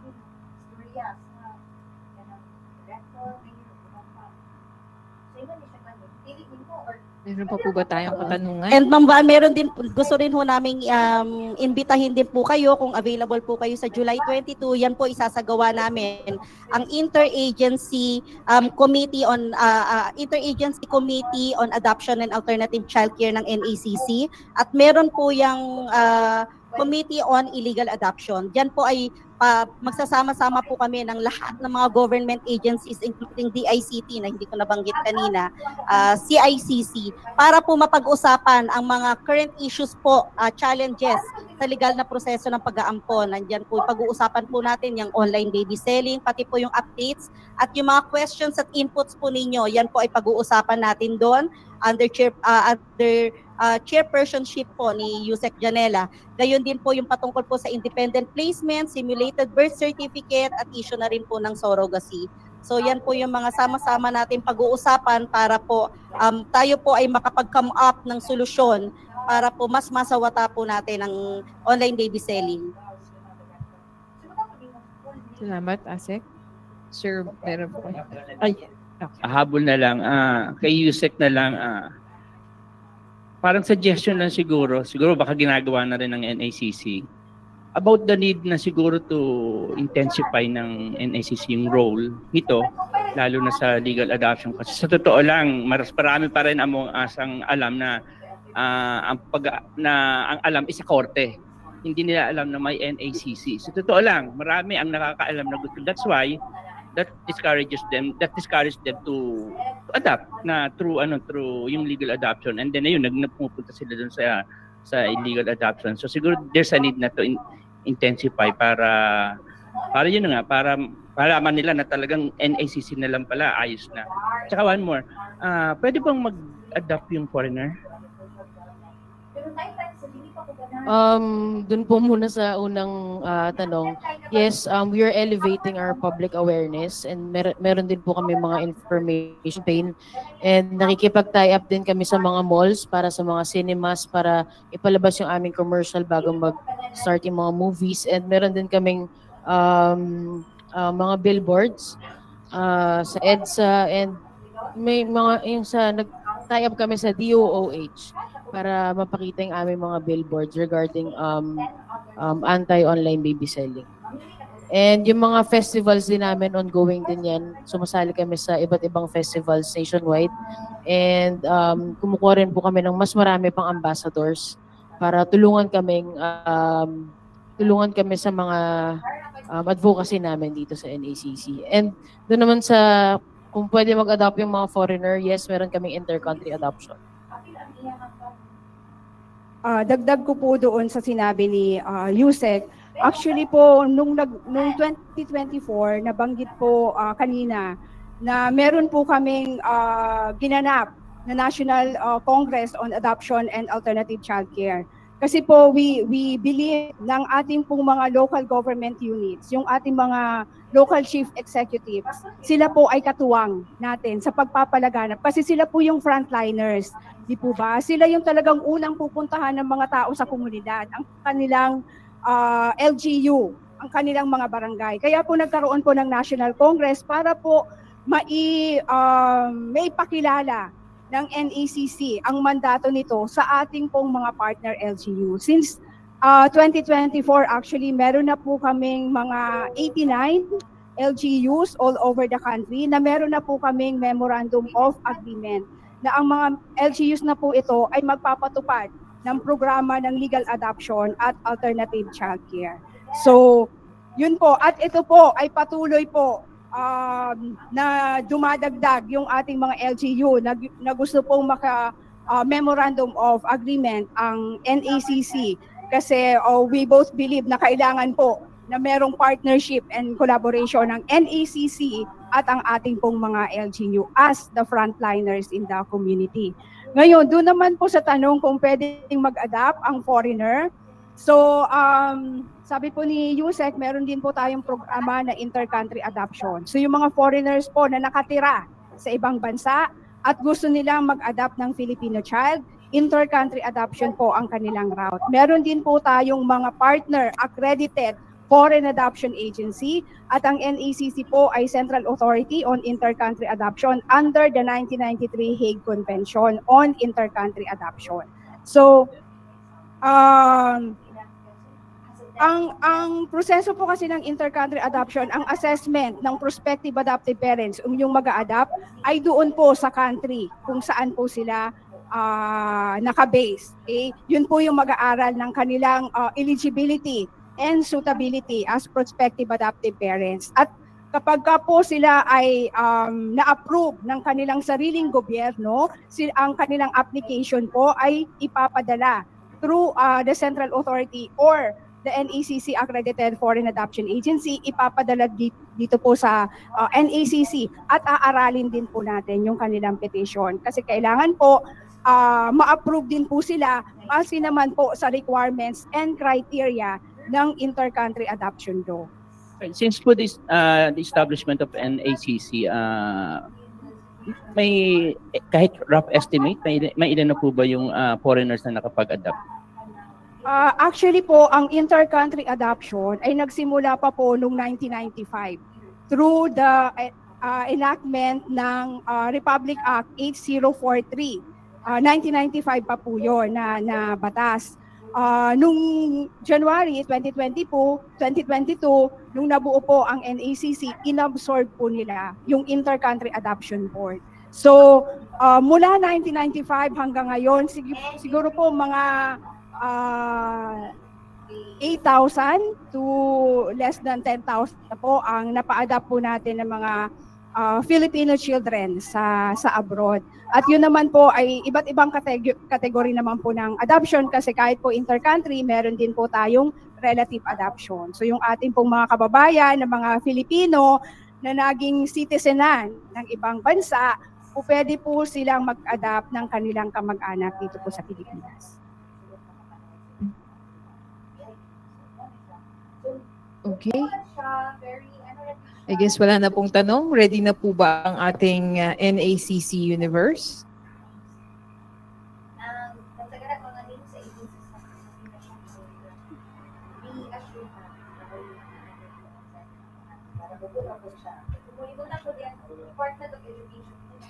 Habang pong nire-ready, pwede na po rin kayong kumuha ng food sa likod.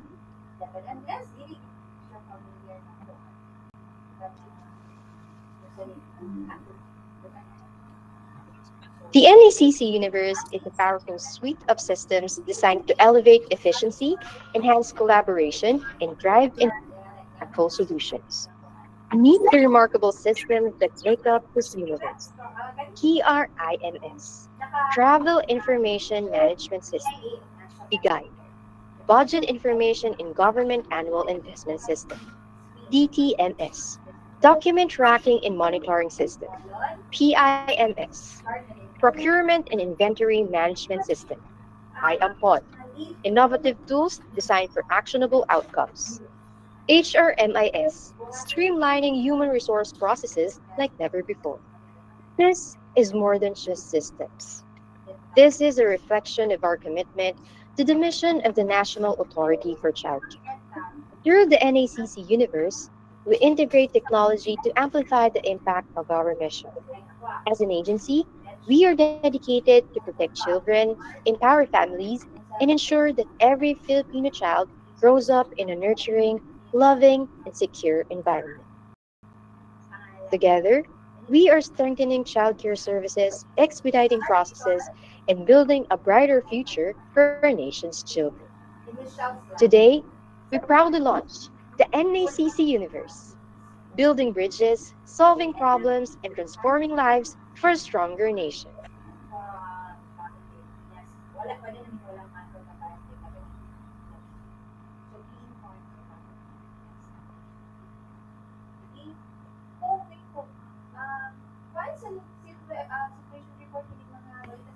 Alright.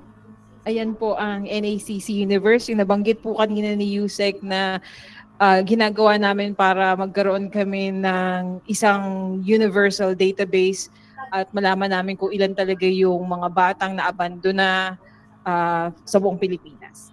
Meron pa pong isang question online. Bombo Radio Dagupan.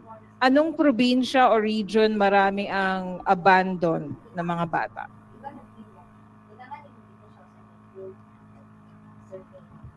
Okay, so for 2023 to 2025, ito po yung data namin. So top regions with abandoned children, of course yung NCR with 57, tama ba Sir Danny? 57. And then sa Region 4A, we have 29. Region 7, we have 25. Region 3, we have 18. And Mimaropa, we have 14. So ang data po natin ng surrendered na bata ay 747 nationwide. Ang abandoned po ay 232. Neglected 220 and foundling natin is 220. Yan po ang data namin ngayon sa NACC. Alright, thank you, Yusek. Okay. Meron din pong tanong yung ating Bombo Radio Dagupan. Ano yung mga hakbang o proseso para ihanda ang mga bata at may case ba na naglayas? Naglayas siguro yung yung bata. Okay. So part po ng preparation, hindi lang po yung mag-a-adapt o yung prospective adoptive parents ang piniprepare natin for adoption. Much more po yung mga bata na ipapaampun po natin. So meron po tayong mga sa bawat child caring agencies, sa bawat residential care facilities, ang mga social worker po ay piniprepare po yung ating mga bata.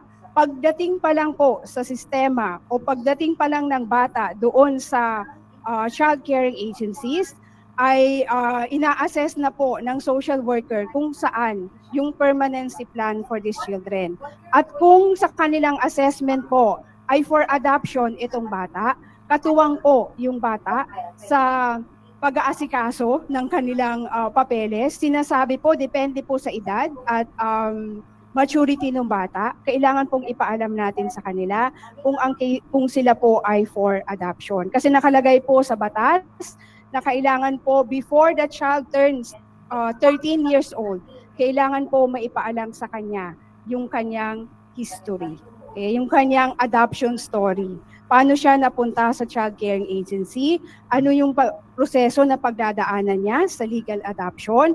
Kapag na-match na po siya, isasabihin din po sa kanya, ipapakilala sa kanya yung kanyang prospective adoptive parents. So meron pong bago pa po physically makuha ng prospective adoptive parents yung bata sa child caring agencies, meron na po mga pre-placement preparation na ginagawa. So depende po sa bata, meron po na bumibisita muna para po kumbaga magkaroon muna ng camaraderie or rapport o makilala. Meron din pong online na muna via Zoom or Google Meet, magkita po yung bata. Both po ito sa domestic or intercountry. Dahil po sa intercountry, yung adoptive parents po ay nasa abroad. So, pinapayagan po natin na magkaroon sila ng mga online meeting para po pagdating ng adoptive parents dito sa Pilipinas, at least meron na po silang in a way na develop na relationship. Nakilala na ng bata kung sino yung kanyang prospective adoptive parents.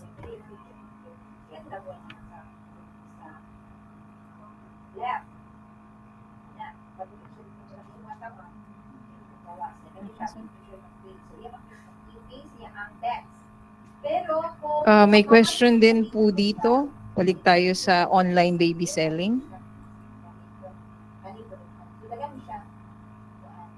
Bakit pabalik-balik yung ganitong insidente at bakit nakakagawa pa rin sila ng bagong accounts?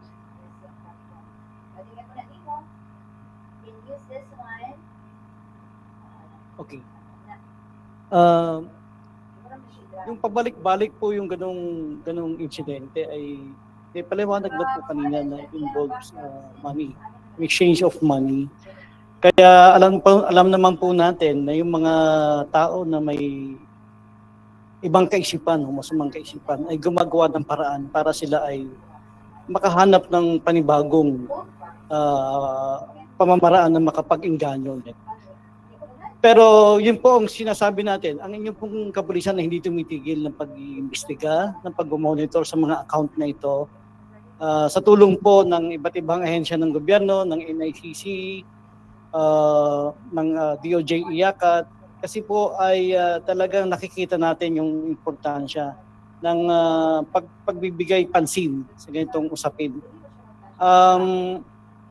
Mapipigilan po natin itong ganitong sitwasyon kung magiging open po ang ating publiko na i-report kung sakali man na may pumasok sa newsfeed ninyo sa Facebook na ganitong grupo or any platform na nagpo-promote ng ganito, ay may pagbigay alam po sa amin, sa PNP, sa NACC. Hindi lang po sa WCPC, meron po tayong WCPD sa lahat ng rehiyon, sa lahat po ng local unit ng PNP.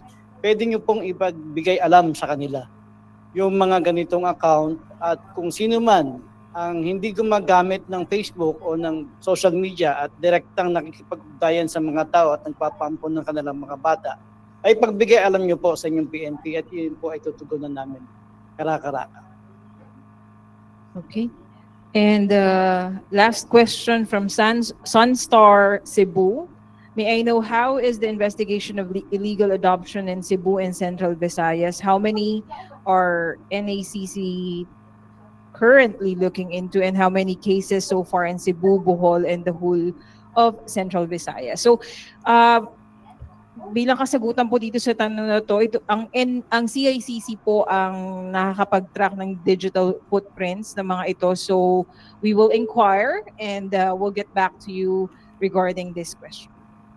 And for others po na nire-report po through NACC email, yan po ay agaran naming ina-actionan. Nakikipag-coordinate po agad kami sa DSWD at sa Local Social Welfare Development Office at sa PNP po kung saan yung lugar allegedly kinuha ang bata. So meron na po tayong isang report na na-rescue po natin ang bata mula po doon sa allegedly ay pinagkuhanan at pinagbentahan sa bata.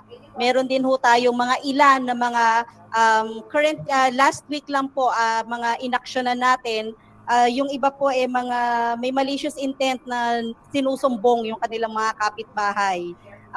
So pag nakita po natin na meron namang birth certificate, meron naman pong testimony ang local social welfare development office na anak talaga nila yon, yan po ay naki-case close naman po natin. Pero lahat po ng mga idinudulog sa NACC, yan po ay agaran nating inaaksyonan, at yun naman pong mga kinakailangan ng pag-rescue ng bata o makasuhan ng perpetrator, yan po ay nakikipag-ugnayan po tayo sa ating PNP para po dyan.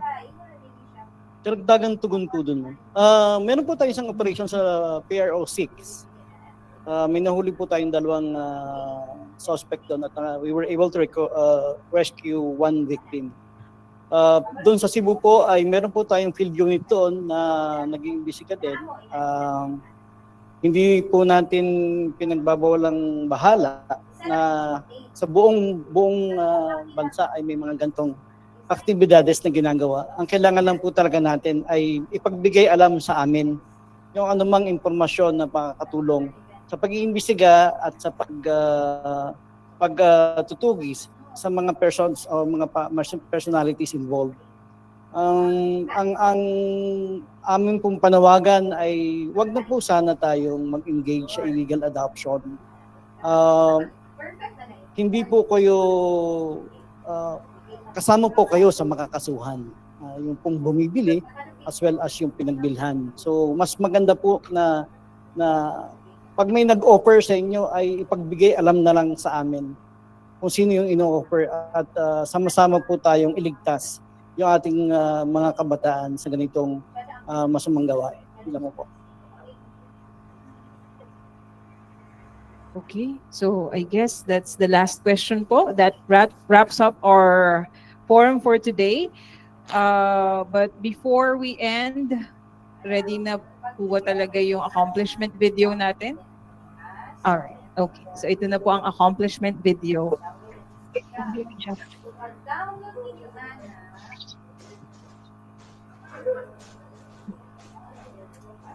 Hi everyone! Let's go back to the beginning. Do you remember how the NACC started? In 2022, thanks to Republic Act 11642, or the Domestic Administrative Adoption and Alternative Child Care Act, the NACC was born. And we're not just any agency. We're the central authority for all matters related to adoption and alternative child care.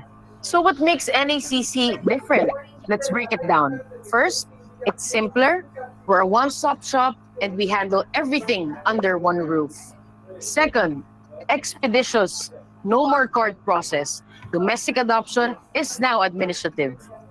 Third, accessible. With 16 ROCOs across the Philippines, families can get help wherever they are. Fourth, less costly. We don't collect any fees related to adoption and foster care. We don't just work, we celebrate adoption. We work hard to change the lives of hundreds of children by finding them permanent, loving homes. During the Adoption and Alternative Child Care Week, we hosted the Bicicleta, Bike Ride for a Cause.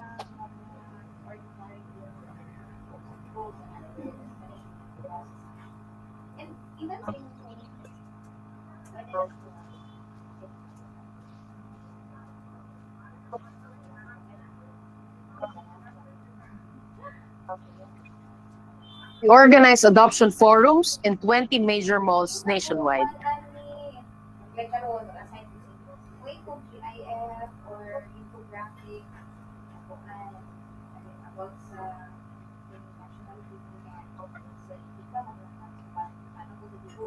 We joined various festivals across the country.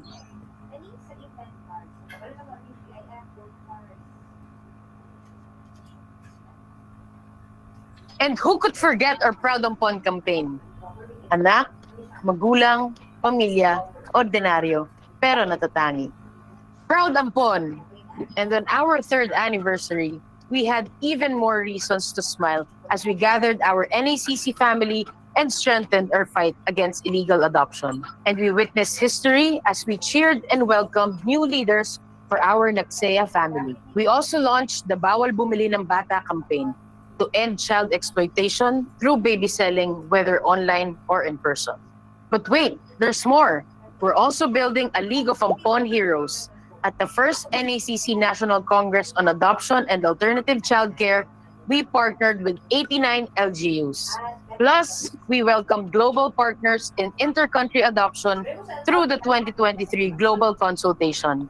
And we look forward to expanding participation in the 2025 gathering. The Philippines also co-organized the Asian Regional Workshop on the 1993 Adoption Convention with the Hague Permanent Bureau last March. Now, let's talk about the heart of it all, families. On inter-country adoption, 339 children were entrusted to families in 16 countries, and 154 were issued with decrees of adoption. Through our U.S. hosting program, we had 25 children participate. Now, 21 are ongoing adoption process. For domestic adoption, 1,069 children were declared legally available for adoption, and 85 CBRA cases were granted. 101 court-withdrawn petitions were approved, and 123 are still under review. On foster care, 1,108 children are in the care of 927 licensed foster parents. And we are also developing the Kayako program for children who are no longer eligible for adoption. Caring for kids takes trained hearts. So we made sure our people are trained to be better. And we're going digital by creating systems that will allow us to serve you better. Whew. There's a lot of work, but more work means more hands. So we grew even more. We now have 4 new divisions to support services and spread our mission far. Our Standards, Accreditation, and Monitoring Division has since conducted trainings nationwide to strengthen social work agencies' capacity to manage cases of children going through adoption, foster care, and other alternative childcare arrangements. Childcare doesn't stop at adoption. We also have a responsibility to help create programs and policies to protect children too. So here's what we have done so far.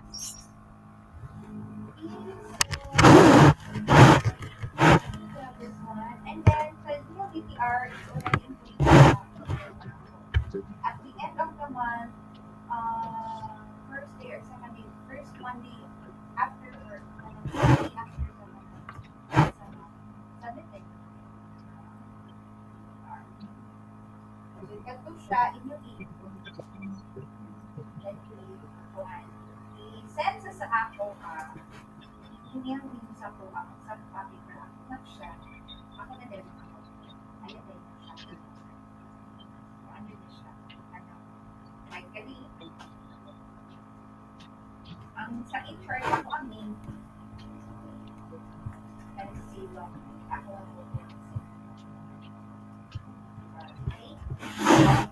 ang hindi na din.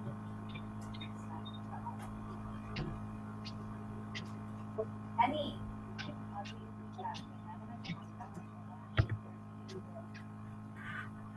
And now, we have finally convened the NACC Council as a policy-making body.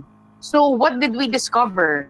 The NACC is here to make every child's right to a loving family a reality. Because we believe that every child deserves love and every child deserves a family. Here's to more years of helping Filipino families together.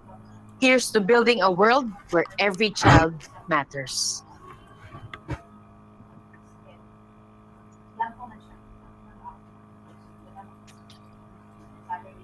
Ayan po. Ayan po. Okay. This time we'd also like to share with you the Bell of Joy. This is a tradition that we do here in NACC to celebrate a child's entrustment to a forever and loving family. So I'd like to call on NACC Assistant Secretary for Operations and Services, Rowena Macalental, to give us an overview of the Bell of Joy. So nung na-transfer po sa NACC ang function ng domestic adoption from the DSWD in 2023, nung kasagsagan po ng pag-upo ni Yusek Janela bilang Undersecretary ng NACC, ginawa po naming tradisyon dito sa NACC, yung pagre-ring po ng Bell of Joy, kada meron po tayong bata na nai-issuehan ng Order of Adoption o kaya Certificate of Finality for domestic adoption, o di kaya po kapag po may mga bata po tayo na bound for intercountry adoption, nagpi-pre-departure visit po sila dito sa NACC bago sila tumuloy sa kanilang flight papunta sa ibang bansa. Gayon din po yung mga batang napaampon na natin from several partner countries. Kapag po umuwi sila dito sa Pilipinas, dumadalaw po sa NACC at pinariring po natin yung Bell of Joy. This is just a celebration po ng sama-samang pagtutulungan po natin para tayo ay makapagbigay ng isang magandang kinabukasan ng isang pamilya sa mga batang na-abandona, sinurrender, mga foundlings, mga naulila na po, mga abused and exploited. And it's such a wonderful, magical experience to have contributed sa pagbago po ng malungkot na narrative ng mga batang ito at pagbibigay ng buhay, pag-asa at tahanan sa kanilang lahat. And we wanna share with you the magic of our Bell of Joy. Here goes.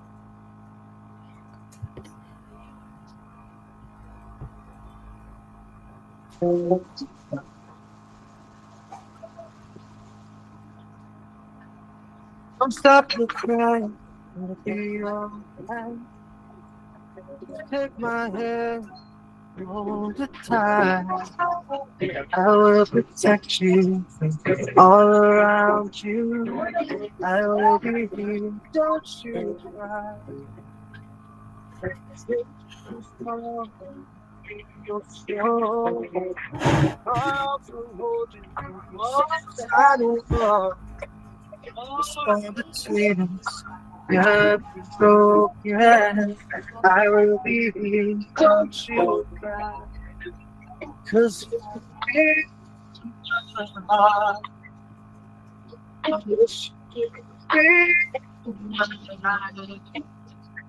from the start.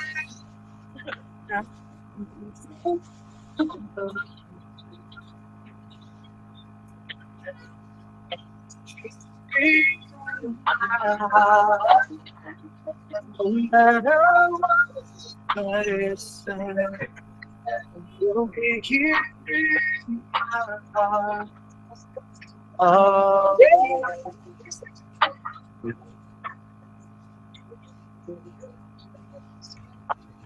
why can't they understand the way we feel? We just don't trust what they had to say. I know it different deep inside us. I'm not that different at all. And you should be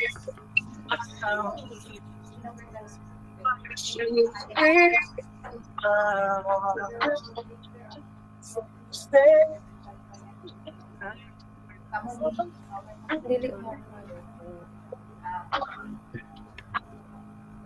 Don't listen to the it's got to be more.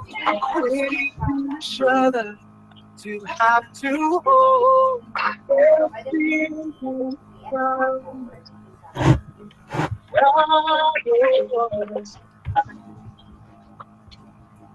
When they say calls you, you must be strong. I may not be with you, but you've got to hold on. See inside. I know. So that to every part you bring my heart. It's in my heart. And that's the power.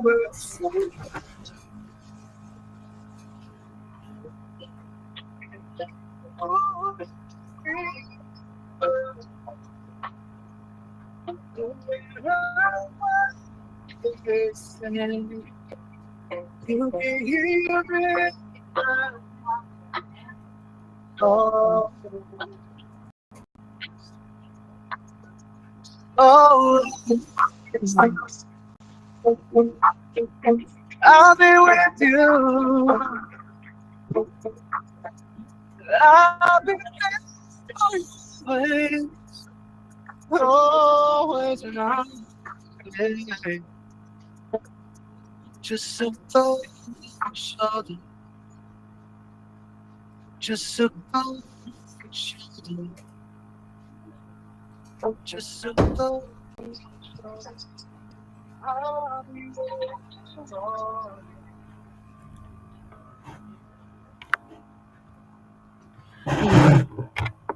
Naiyak na po ba ang lahat? All right, thank you po. Thank you everyone. And before we end, the NACC wishes to thank our partners in this year's Philippine Adoption and Alternative Child Care Week celebration. Maraming salamat po sa BFF Foundation, Philippine National Police, PNP, Movie and Television Review and Classification Board, MTRCB, Philippine Information Agency, CIA, SM Super Malls, Ayala Land Malls, Central Malls, Jollibee, Robinsons Mall, Coca-Cola, Digital Out of Home and Unilab, at of course sa mga local government units na tumulong sa atin, especially sa ating Bisikleta and Fun Run cause, Fun Run for a Cause. For NCR, maraming salamat sa Manila LGU and Quezon City LGU. For Region CAR, we have City of Baguio. For Region 1, Provincial Government of Ilocos Sur. Region 2, Provincial Government of Cagayan. City Government of Tuguegarao. Region 3, City of San Fernando, Pampanga. Region 4A, Government of Cavite through PSWDO of Trece Martires, Cavite. Region 4B, San Jose Occidental, Mindoro. Region 5, Legazpi City. Region 7, Asturias, Cebu, Toledo City. Region 8, Provincial Government of Leyte, City Government of Tacloban, Santa Rita, Samar. Region 9, Zamboanga City. Region 10, LGU Villanueva, Misamis Oriental. Region 11, Davao City. Region 12, Kidapawan City, Coronadal, and Cotabato. And Region Caraga, Provincial Government of Surigao del Sur, City of Tandag. Maraming salamat po uli sa mga sumusuporta sa NACC. And that ends our press conference for the Philippine Adoption and Alternative Child Care Week 2025 nationwide celebration and the updates on adoption and alternative child care and NACC's campaign against online baby selling. Thank you everyone for joining us. And please continue to help us create a positive environment for adoption and alternative child care and help us stop illegal adoption. So ngayon po, isa po sa tradisyon namin, of course, ang photo op. So dito na lang po, pwede na po kayong dyan sa pwesto nyo, tapos yung mga panelists na lang natin ang pupunta dito. And then, magpa-proud ampon po tayo.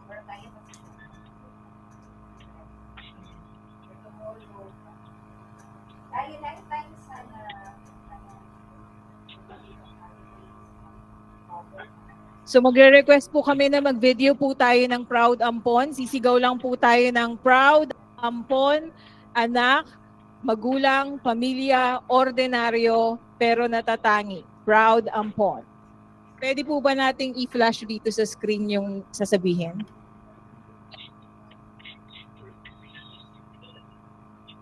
Okay.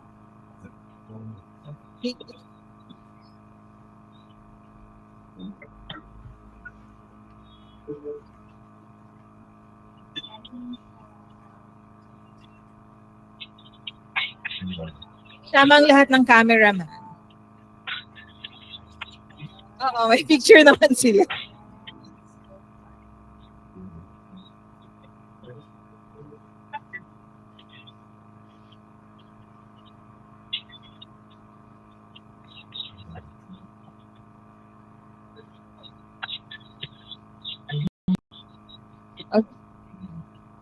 Okay?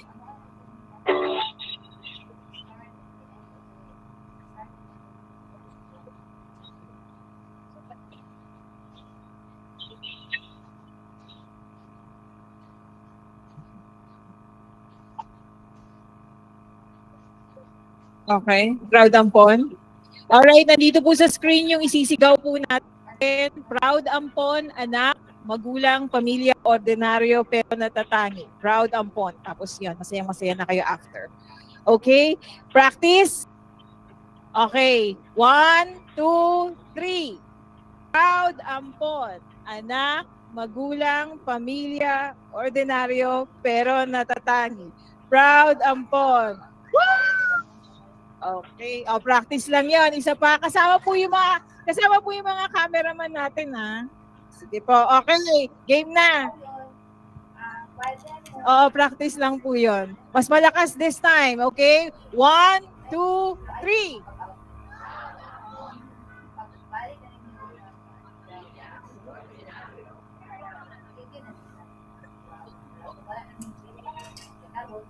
Okay, galing.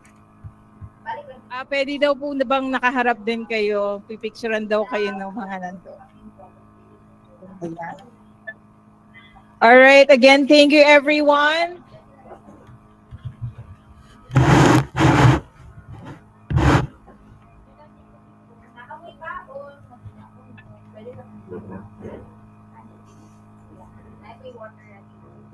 Ang CR na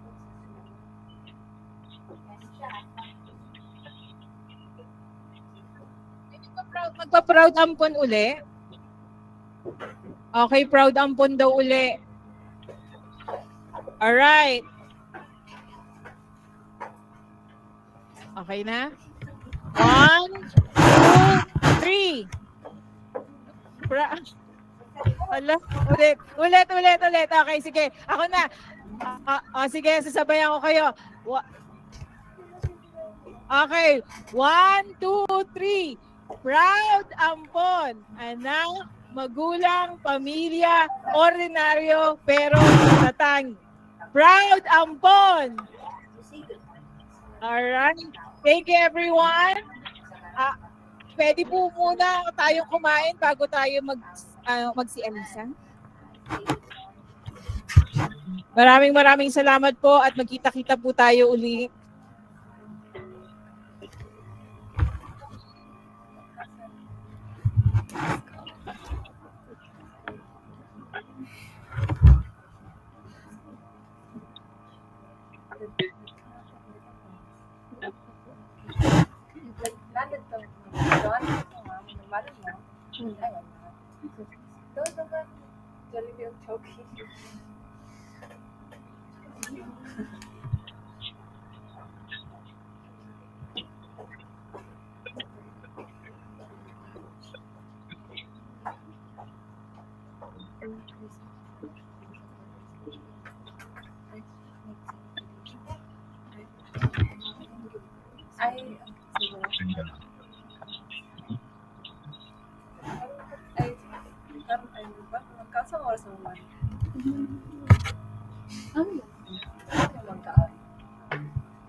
Okay.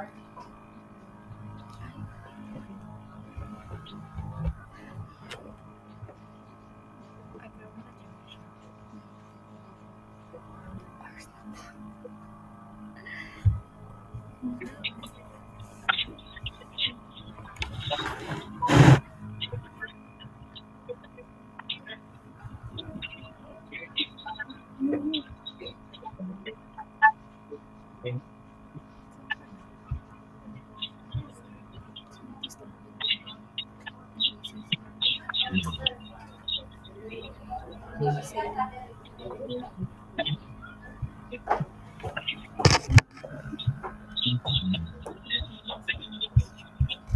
Ay, di ay.